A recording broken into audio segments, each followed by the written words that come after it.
Bonjour à tous, ici Meggy Therrin de À l'écoute des animaux. Aujourd'hui, je vous présente Chaga, qui est une labrador de 5 ans.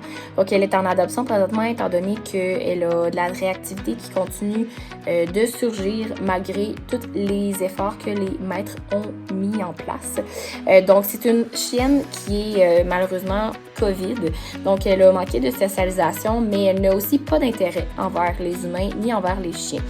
Donc, c'est une chienne qui a besoin quand même d'avoir une certaine adaptation avec des nouvelles personnes, est capable d'en introduire, elle va japper effectivement après les nouvelles personnes, mais elle est capable d'en introduire.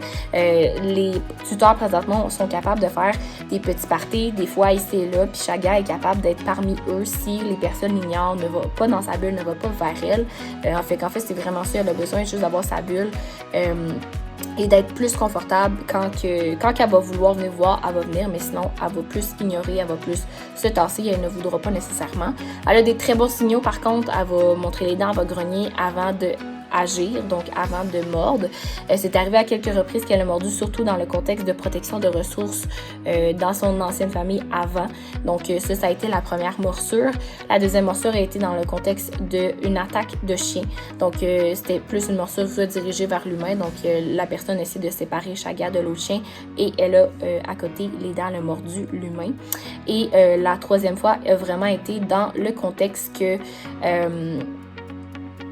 on a essayé de la soumettre de force et elle n'a vraiment pas aimé ça, donc elle a snappé évidemment. Ça n'a jamais été une morsure très importante, mais ça a été quand même des snappages.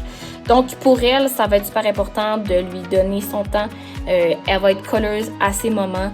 Mais sinon, c'est une chienne qui a beaucoup d'énergie, elle adore ça, sortir dehors, jouer à la balle, elle ne vit que pour sa balle, apprendre des nouveaux trucs, elle écoute super bien, elle a des commandements de base hyper bien intégrés. Donc pour elle, on va vraiment rechercher campagne, forêt. On veut qu'elle soit dans un environnement qu'elle peut être lousse, elle est capable d'être lousse, elle a un très bon rappel, elle reste proche. C'est sûr et certain que s'il y a un autre chien, elle ira pas par elle-même, mais s'il y a quelqu'un qui rentre ou un autre chien qui rentre sur son terrain, c'est là qu'elle va avoir tendance à vraiment plus protéger, elle fait quand même de la protection. Pour ce qui est de la protection de ressources, c'est vraiment envers les humains, envers sa nourriture. Par contre, elle a été désensibilisée à ce qu'on peut marcher sans problème autour d'elle. Donc, elle ne va pas protéger la pièce au complet dès qu'elle mange. Mais c'est sûr et certain que de lui enlever sa nourriture, elle ne veut pas. Elle l'en fait un petit peu avec les os aussi, mais c'est sûr qu'on lui demande de donner là si elle va le donner par elle-même. Donc, pas besoin d'aller le chercher dans sa bouche directement. Autrement, avec les enfants, on va recommander vraiment 15 ans et plus, on veut un enfant qui va respecter sa bulle, qui va respecter ses limites, capable d'être super colleuse comme j'ai mentionné, mais c'est sûr et certain qu'elle veut avoir son espace quand elle en a de besoin. On va demander chat, c'est ok, elle va les ignorer. Les chiens, ça va dépendre des chiens, on ne veut pas de chiens qui sont très envahissants, très dominants. C'est elle a besoin d'avoir le contrôle, elle a besoin d'avoir sa bulle, qu'on la laisse tranquille, donc ça c'est super important. Évidemment, on veut dans une maison seulement. La clôturée n'est pas obligatoire, elle est d'habitude d'être sur un grand terrain, mais c'est sûr que ça serait un plus. Donc voilà, si vous pensez être la famille idéale pour notre belle Chaga, n'hésitez pas à faire une demande d'adoption.